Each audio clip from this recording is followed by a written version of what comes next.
Welcome, everybody. Welcome to today's episode of the Law of Self-Defense. I am, of course, Attorney Andrew Branca for the Law of Self-Defense. Thank you very, very much. And today we are here to read the decision. Well, the applause went long. Today we are here for a reading of the decision of Road v. Bonta. This is in federal court. This is the decision finding that California's recently enacted ammo background check law, about 4 years ago, I think it came into law, is an unconstitutional infringement of the Second Amendment.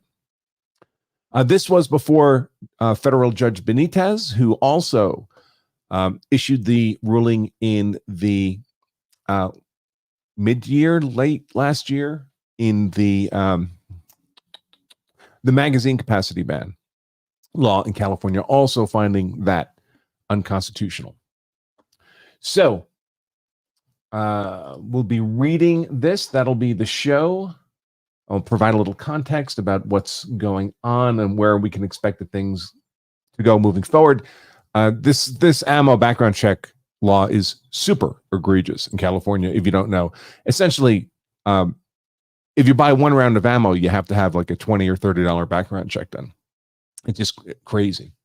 But we'll learn more about that as we read through the decision. So I have a hard stop at the top of the hour. So we're highly limited on time today. I expect I'll be able to get through the whole decision.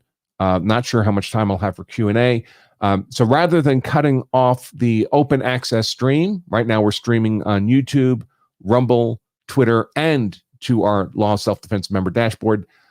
Instead of cutting off the stream before the Q&A, because I'm not sure we'll have time for Q&A, I'm going to set my alarm for 20 minutes from the formal start of the show, and that's when we'll continue the show only for Law of Self-Defense members. We'll cut off the YouTube, Rumble, and Twitter streams. The good news is it is dirt cheap to be a Law of Self-Defense member. You can do it right now for just 99 cents. 99 cents to be a Law of Self-Defense member, or a 2-week trial membership for 99 cents.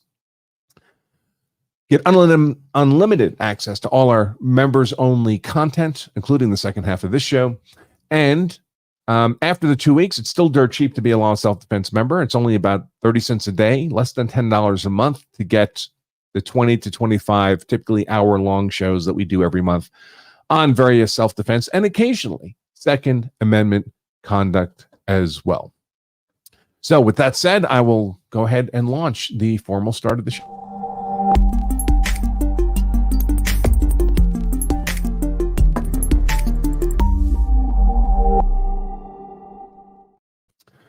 And there we go. All right. So this show is brought to you by none other than Law of Self-Defense itself, in the form of our best-selling book, The Law of Self-Defense Principles. We want you to have this book for free, this handbook to making yourself hard to convict if you're ever compelled to defend yourself, your family, your property. Check it out on Amazon. 5-star rated, bestseller in its category. But don't buy it on Amazon. They'll charge you $20 or $25 for the book, plus shipping and handling. We want to give you the book for free. We only ask that you cover the cost of shipping the book to you. Take advantage of this now at lawofselfdefense.com/free book. That's lawofselfdefense.com/free book. All right, so let's take a look at the breaking news. So, of course, I became aware of this on Twitter just yesterday. Firearms Policy Coalition, a great group, does a lot of hard fighting for the Second Amendment. I urge you to follow them on Twitter, perhaps subscribe as well. Legal alert, federal judge, that's Judge Benitez, has struck down California's ammunition background check requirement, saying it violates the Second Amendment. And this is the opinion we'll be reading today, about 32 pages long.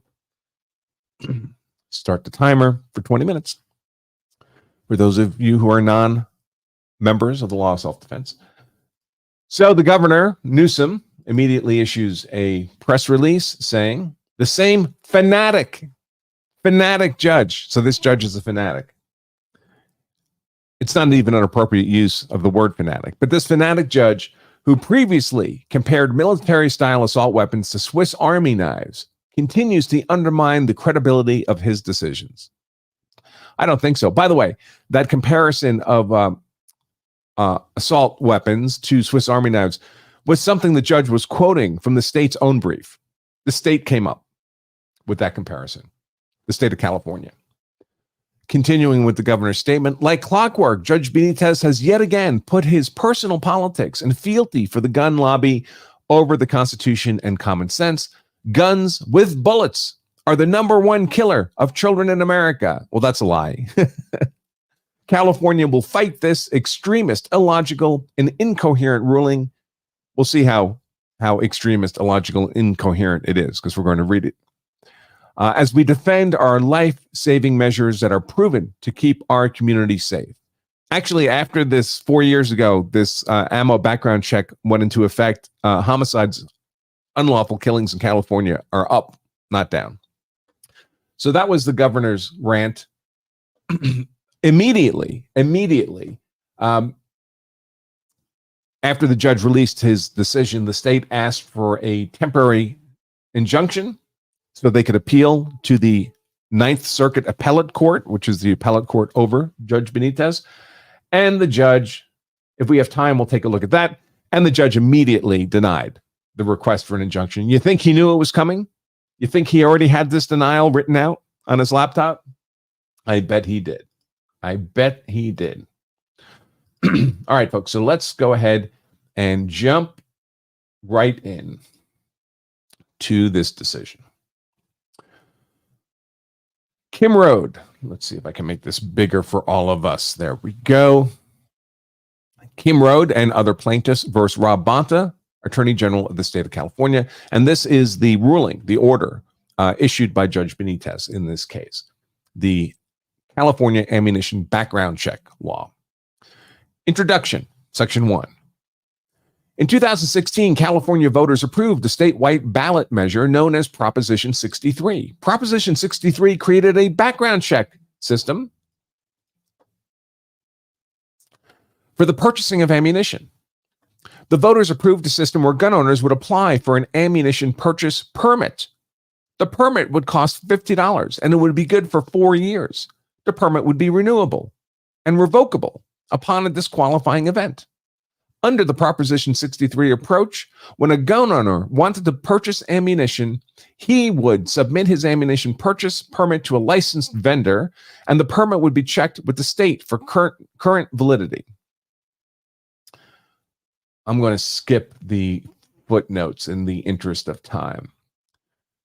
Continuing now with the decision. However, before Election Day, the state legislature enacted Senate Bill 1235, Senate Bill 1235, prospectively amended aspects of Proposition 63, including the ammunition purchase permit program. Instead of creating a system using an ammunition purchase permit that was valid for 4 years, Senate Bill 1235 requires residents to submit to an automated background check every time they need to buy ammunition. The new requirement went into effect on July 1st, 2019. It is Senate Bill 1235's requirement of a background check for every purchase that is challenged here. Why the legislature eliminated the voter-approved 4-year permit system in favor of an every purchase background check scheme is not apparent. Without prejudging the discarded 4-year permit system envisioned by the voters of California, such a system would clearly be a more reasonable constitutional approach than the current scheme. Today, a person may choose to submit to a full credit check to buy an automobile, but he's not required to pass the same credit check every time he needs to refill his car with gas or recharge his battery at a charging station. And the Constitution does not mention a right to own automobiles or carriages or horses. Similarly, when a person chooses to buy a firearm, he is required to undergo a full background check. However, until now, he was not required to also go through a background check every time he needed to refill his gun with ammunition. And the Bill of Rights commands that the right to keep and bear arms shall not be infringed. With the recently enacted ammunition background check laws, gun owners in California undergo background checks more than 1 million times each year simply to buy ammunition. They are not allowed to buy ammunition from out-of-state vendors and have it delivered to their homes. They are not allowed to buy ammunition in Arizona or Nevada and bring it with them back into California. Though they are citizens entitled to enjoy all of the constitutional rights, Californians are denied the Second Amendment right to buy ammunition for self-defense at least 11% of the time because of problems with the background check system. In earlier proceedings, this court found the background check and anti-importation provisions likely violate both the Second Amendment and the Dormant Commerce Clause and entered a preliminary injunction. That order was appealed. The Court of Appeals remanded the case for further proceedings consistent with New York State Rifle and Pistol Association versus Bruen. After remand and pursuant to federal rules of civil procedure, the court consolidated a hearing on the renewed motion for preliminary injunction with a trial on the merits. That's what this order is about.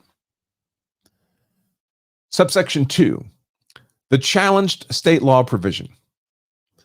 Ammunition sales in California must now be conducted by a state-licensed ammunition vendor in a face-to-face transaction. A California resident who seeks to buy firearm ammunition must first pay for and pass an electronic background check each time he or she wishes to make a purchase.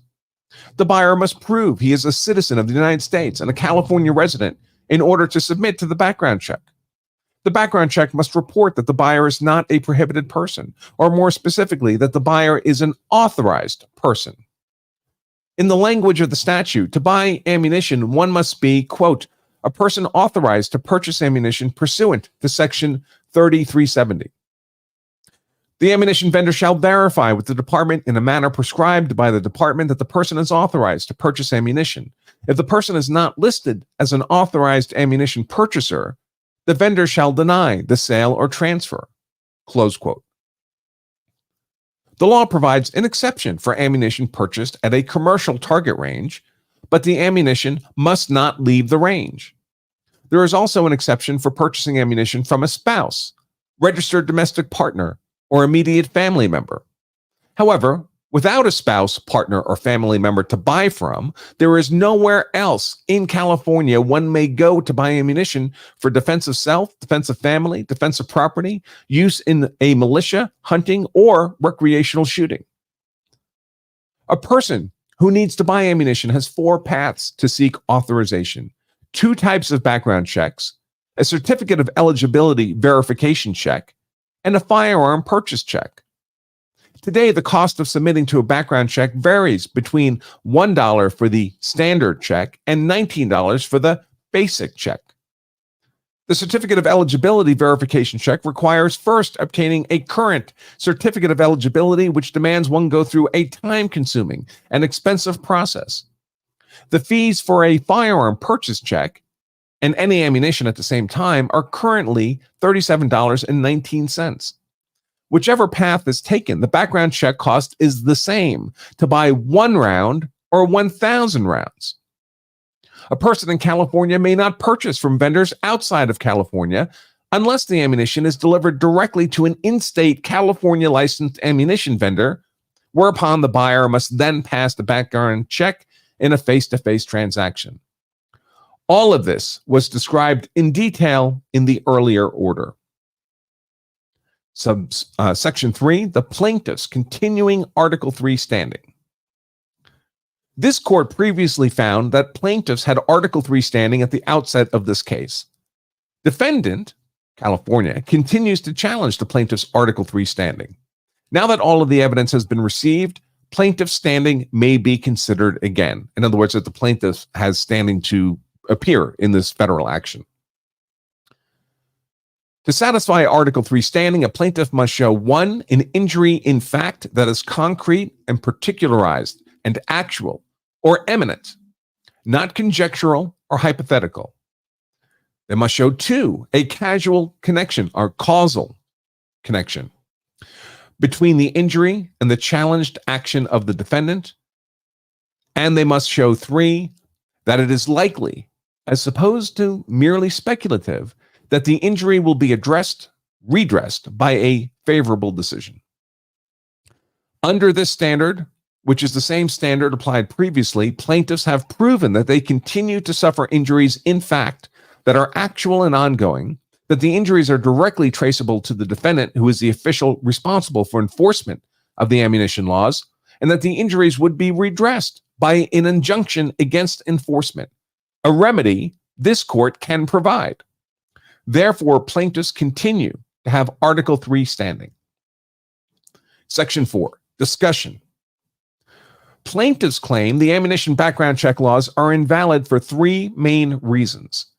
First, the ammunition background check scheme violates the Second Amendment to the U.S. Constitution.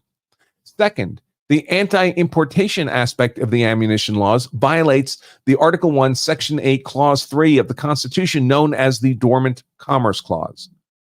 Third, the anti-importation provision for individuals is preempted by Federal Statute 18 U.S.C. 926A. This court agrees. Subsection A, the Second Amendment. A well-regulated militia being necessary to the security of a free state, the right of the people to keep and bear arms shall not be infringed. U.S. Constitution, Amendment 2. In the earlier order, it was determined that the state background check laws were likely to violate Second Amendment rights because they failed the multi-step intermediate scrutiny test adopted after District of Columbia v. Heller. In Bruen, the Supreme Court rejected the old approach of using different levels of scrutiny, holding instead that, quoting Bruen now, quote, when the Second Amendment's plain text covers an individual's conduct, the Constitution presumptively protects that conduct. To justify its regulation, the government may not simply posit that the regulation promotes an important interest. Rather, the government must demonstrate that the regulation is consistent with this nation's historical tradition of firearm regulation. Only if a firearm regulation is consistent with this nation's historical tradition may a court conclude that the individual's conduct falls outside the Second Amendment's unqualified command. Close quote.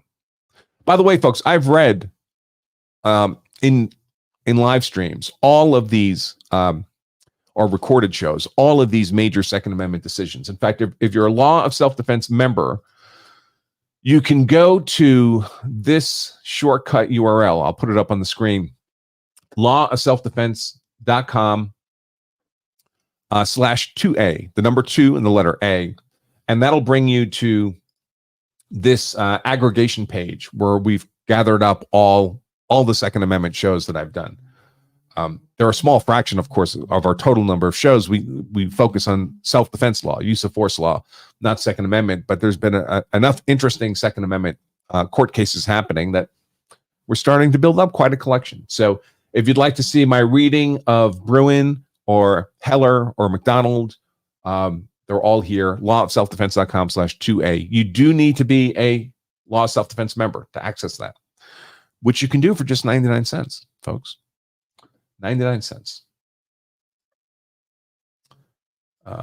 Back now to the decision. Applying Bruen's new lesson, this court's conclusion remains the same. The California ammunition and background check law violate a citizen's right to bear arms. Once it becomes clear that acquiring ammunition is conduct covered by the plain text of the Second Amendment, it should be no surprise to discover that the government is unable to do that which it must now do, demonstrate that California's first of its kind, sweeping statewide restriction on buying firearm ammunition is inconsistent with this nation's historical tradition of firearm regulation. Because these laws are not consistent with the nation's history and tradition, they must yield to the Constitution. All agree that the ammunition necessary to use a gun is covered by the Second Amendment's protection for keeping and bearing arms. The Attorney General correctly concedes that even though the Second Amendment does not reference a right to acquire or purchase arms or mention ammunition, it protects ancillary rights necessary to the realization of the core right to possess a firearm for self-defense. The Attorney General agrees that the core right to possess a firearm for self-defense would include a corresponding right to obtain bullets necessary to use firearms for self-defense.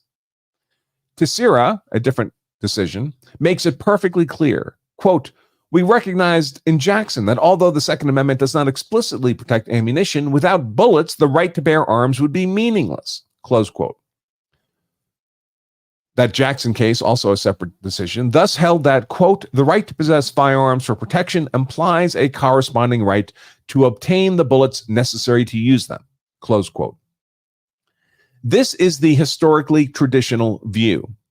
Teixeira pointed out that only 3 years after the 14th Amendment was adopted, the Tennessee Supreme Court cogently observed in 1871, interpreting that state's constitution, that the right to keep arms necessarily involves the right to purchase them, to keep them in a state of efficiency for use, and to purchase and provide ammunition suitable for such arms, and to keep them in repair.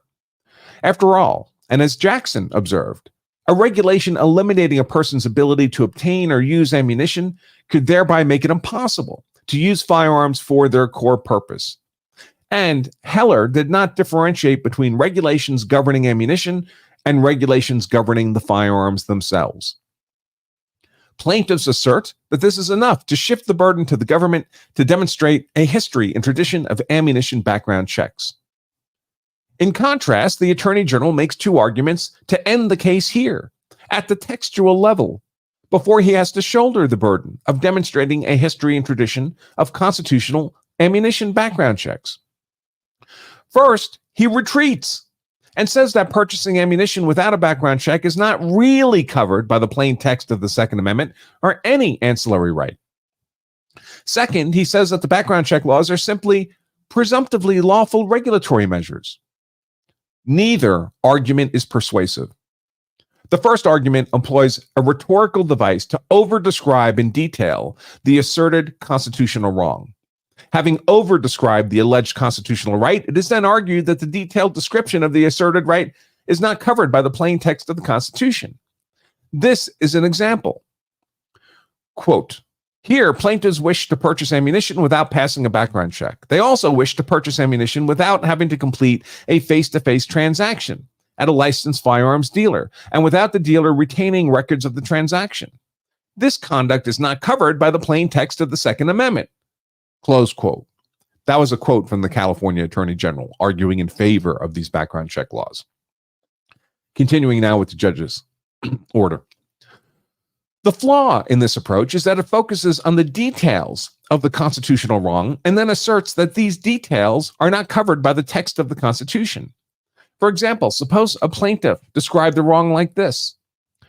Having been threatened by lawless rioting 2 blocks from home and with more threatened violence anticipated, plaintiff desires to buy ammunition for his firearm today so as to be able to defend himself and his household tonight, but is unable to do so because the background check system erroneously reports that he is not an authorized purchaser.